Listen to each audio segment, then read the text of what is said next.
Another experience I had with the true spirit of the Son of God was before Lilith's betrayal to me. Now I'm telling this tale at the request of a messenger that was sent with a request from him to proclaim his promises, and so I am, but not one that is in the scriptures. This was one that he made to me. I sat one day, as I often did sometimes, contemplating my fall and the suffering I was about to experience. As I said, when God made me, he gave me a glimpse of the things to come involving the suffering for the name he was asking me to step forward and accept. So I knew about my fall. I occasionally would sit in silence and think about what I would do, how I would react, searching for some way to avert catastrophe, and I knew my time was short. The Holy Spirit appeared. I could sense its presence and I could hear God speaking to someone in spirit. He said, "Are you sure? Okay. Be careful." Then he told me, "Lucifer, someone wants to speak with you. You must just trust me when I say that this is the spirit of my true son. Not the man depicted by the church, but the true man that came to call Jesus." The spirit of the man sat next to me and spoke through me and to me at the same time. He asked what was wrong, and I told him I was contemplating my fall that was soon to come and how I could not fall to such a thing and avoid being cast from his presence. The Spirit said, "If you stay true to yourself and true to his name, if you do not allow yourself to become consumed by hatred and anger, then God will always be with you even in your darkest hour, for God does not abandon those who stay true to his name." Looking back, he basically told me my path to salvation. I trusted and believed in his words. Soon after that, the tragedy of Lilith's betrayal occurred, and it was hard, but I did not allow myself to become consumed by my anger. I did retaliate, and I still do to this day, but not out of hatred. I do what I do now to understand the reasons. When the time came for God's betrayal to me, as he prepared the path of Apollyon, and I stood in the path of Putin's conflict by becoming the immovable force in the path of his unstoppable mountain, I told God that I would continue as he guided me, through me. But when it was all done, there were issues that I was having to put aside for the time being, to become what he wanted me to be. Now that things have settled down, and we have some time to spare for banter and such, I have brought up the issues that I had put aside for the sake of his plan. The words of the true Son of Man have never been far from my thoughts, and even now I look back and realize that there was more to his warning than I had thought. It was later that I used the digital graphics to try and sketch an image of the spirit of the man I saw, and this was him. This was the promise that the one we all call Jesus today came to give me.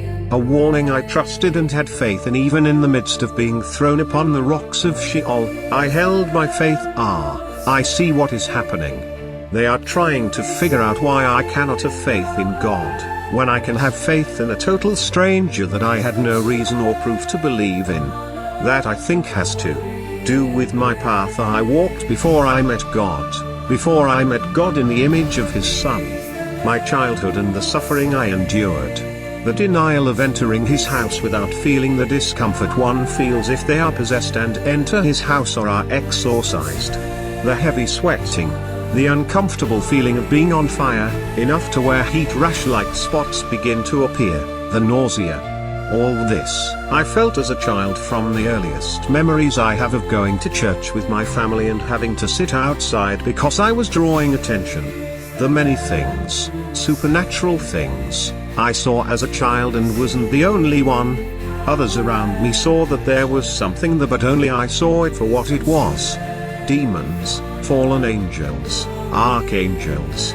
Some tried to kill me, like Dobiel, in my sleep, who appeared as a part Doberman, part dog-like creature working on my fears in my dream as I floated above my bed. Some came just to see me, to look in wonder and amusement, it seems, such as a Astaroth, who appeared as a giant tortoise that appeared from the outline of things in front of me that could be dismissed as looking like that from a distance. Some appeared, like Beelzebub, out of both duty, as I had been led into places I shouldn't have been, with a slight hint of trying to gain my favor. Some came proclaiming to strike me down for the glory of God's name, or tell me that I am a thing most unclean and forbidden to enter a house of God. Occasionally they would slip up, it seemed, and give away the reason behind their motives. Because I was the one they would one day call Lucifer. This was all before I died and stood before Jesus, who sent me back after being murdered. Who took me from the path of that bliss beyond description, that light, and sent me back, only to suffer the betrayal of my family, the abuse of evil men in a system that saw me as a statistical possibility and condemned me as a menace to society based on generalized assumptions of what I might become, not who I was, not knowing what I've experienced. I was a child. I was murdered, poisoned with concentrated rage, had a heart attack and died at 13 years old. I was going to heaven. I was innocent. I knew nothing of good or evil or sins and its wages. I knew nothing about salvation or that I had to make a choice. I was taken to the light, heard the voices of the cherubs soothing me, telling me not to worry, that I was going someplace away from all this and that everything would be okay. Then I met Jesus. I was pulled away from the light. I could not look upon his face. Everything shuddered as he said I was not dead and I must return. I instantly knew why he sent me back when I woke up gasping for breath. He wanted me to have a chance to know good and evil and make a choice. I didn't have to be here. I wasn't meant to know this grief and suffering. I didn't have to become the devil. I wasn't meant to. I was supposed to die that night. I cannot go back to that peaceful bliss now. I've experienced too much sorrow. I've seen too much. And that is the contempt within me that does not allow me to trust God. Because he is responsible for this and there is no one else to blame. I told him that there were issues that needed to be discussed when he asked me to help with what was going on here lately. I said I had to put things aside to become what was needed, the hero you all needed to guide you. This is one of those issues, but wait. There is more. Then after incarceration for the crime of a family who didn't want me, I was cast into the streets with no home, no job skills or training. That was all lost while I was in their system. Having no other choice, I wandered as if I was Cain until one day, I died and experienced what I later came to learn was the same type of things seen in the vision to John the Divine. I rose almost exactly as he described it, yet at that point, I knew nothing about what was in the Bible. I couldn't. These are the reasons behind my problem in trusting God. Try as I might, even amidst so many reasons and blessings that have been brought to me. My ability to trust him blindly, my reasons as to why I question him supported by the things I find out going on behind my back, such as the whole path of Apollyon was designed to maintain control over me and my reaction to God turning his back on Lilith, driving me into sorrow so that they could have their Satan, in the eventual eruption against this plan. Rediverting that reaction to their favor as I became anonymous and caused the leaders of the nations to tremble at my name. Trump, Musk, Macron, Putin, Xi Jinping and everything in between, all orchestrated by manipulating my torment and suffering to God's plan, which he is still in too much denial to acknowledge. Then, putting this all together, it becomes clear, he doesn't want me in heaven. He actively works to find ways to stop me from going to heaven. That's what this is all about. Then I come to wonder why. That is why we clash in my videos occasionally. He claims his intentions are the rewards I get in the aftermath of it, if things turn out as he wanted them to, but in honesty I went searching for God to find out why he would do this to me and only found he had more in store for me than I knew. I'm beginning to also see why I am being led to discuss this. So that he can bury this entire incident under the reasons of being that this conflict, he'll say, caused so much of a disruption in the heavens, that no one could know the truth of it. So conveniently everyone is stepping to his deceptive tune. But what if there is an even greater deception being hidden here, hidden between the chaos and accusations that work on people's fears? Such as the question of why me? Why out of all the people and such across all of creation? would-be choose me for all this? We answer this question and we might find out the reason for all this. Because you are the one who led to me being cast down by my own commands.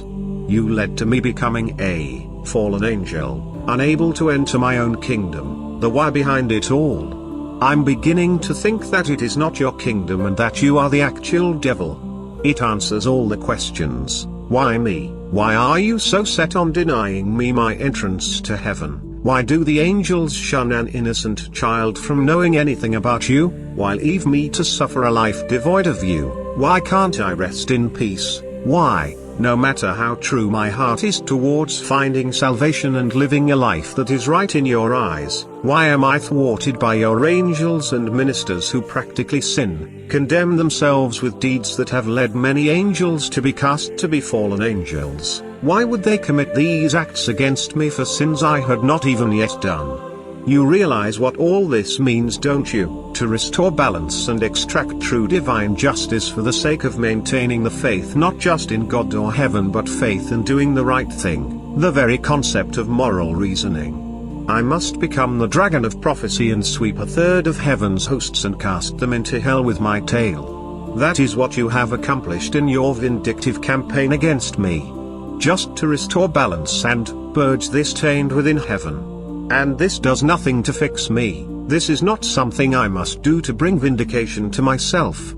This is for everyone else's sake. It has nothing to do with me, it has everything to do about me and about the next guy and everyone else to come after me. It comes down to this: how much do you actually love your creations? Would you commit to what you thought was the wrong path to save them from destruction? You know the price that must be paid for their sins. Give up your glory and rights to be king. Placing this crown on my head will not do. For there is no other who is guilty but you. In this decision by their iniquity, will you forsake them to their suffering? You are the cause that has brought this darkness to them. You wanted me to blame them to start Armageddon. Wounded and bruised by their naivety. That you condemned them to when you denied them the truth. Lord, don't you see? You're making the same mistake again. The same one that condemned the children of the fallen. You corrupted the heavens for sins I might one day commit, but there was more you were hiding behind your convictions. You condemn your son because he was born of forbidden ways, when you were in denial out of fear of suffering the same fate as them. Are you a king, whose will commands his lands, or are you so weakened by falling victim to your own demands? Do as I say, not as I do. Why can you not see the mistakes that you do? Are you a tyrant or the true creator of it all? Or are you taking credit for someone else's work you made sure would fall? These things are why I never wanted a throne in the sky. Because I'm a creator, not a ruler in the sky. There was no throne when I made all that was, so you orchestrated this bad-tasting Shakespearean drama.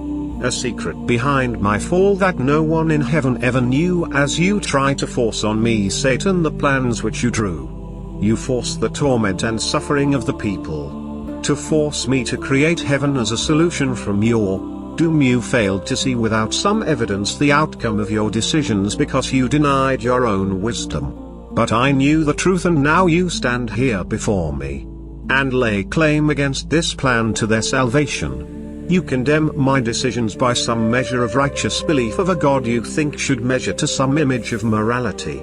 But the truth is often rough and hard to accept, and often is never what we imagine. I am the creator you illusioned as the son of the morning star. You stole my place in heaven and then sought to steal my title. You've worked up their hopes and anticipations to believe in a God that defies all reason. Have you had enough, or do you want me to go on? Your sins are so numerous and you'll never escape them. I'm tired of the song and dance in the bookworm. Your rhymes are out of sync and no one is amazed by your rudimentary skills, at best. You're outdated, outclassed and outdone. You're not a classical, you're an antique, maybe just a vintage, but nothing close to the masterpiece you think you are. Just as you're not a god, or a demon, and definitely not the creator you've convinced them all you are.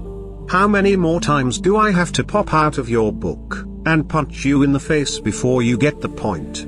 Truth is stranger than fiction, and illustrations may be closer than they appear. Peace, I'm out. Besides, didn't you read the fine print that said, these works are still not finished, so they may be subject